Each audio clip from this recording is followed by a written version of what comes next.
കുടൽ കറിക്കാനാണ്. ഇതിപ്പോൾ സവാളയും പച്ചമുളകും കൂടി വഴറ്റി ഒരു ബ്രൗൺ കളറാകുമ്പോഴത്തേക്കും നമുക്ക് ഇഞ്ചി വെളുത്തുള്ളി പേസ്റ്റ് ഇടാം.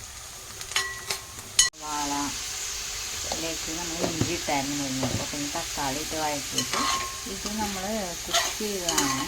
വറ്റും കരളും അതൊരു ഒന്ന് തിളപ്പിച്ച് അതിൻ്റെ ബ്ലഡിൻ്റെ കണ്ടൻ്റൊക്കെ കളഞ്ഞിട്ട് ഉപ്പ് മഞ്ഞപ്പൊടി ഇട്ട് വേവിച്ചതാണ്. അതിനകത്തേക്ക് ഇടുക. അമ്മ പൊട്ടത്തിൽ ഇത്തിരി വലുതാക്കിയാണ് അരിയുന്നത്. മസാലപ്പൊടി ഇതിനകത്ത് വേറെ പൊടികൾ ഇടാത്തതെന്ന് വെച്ച് കഴിഞ്ഞാൽ നമ്മൾ വറുത്തരച്ച് വെച്ചിട്ടുണ്ട്. മുളക് പൊടി, മഞ്ഞൾപ്പൊടി, മല്ലിപ്പൊടിയൊക്കെ ഇട്ട് അതിന് ഇതിനകത്തേക്ക് ഇടാം. ഇത് നമ്മൾ വറുത്തരച്ചതിനകത്ത് ആഡ് ചെയ്യും.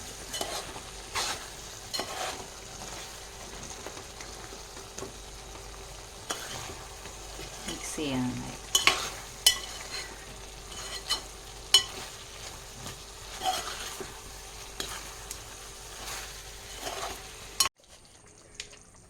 കുറച്ച് ഉപ്പ് കുറവുണ്ടായിരുന്നു. നമുക്ക് കാര്യം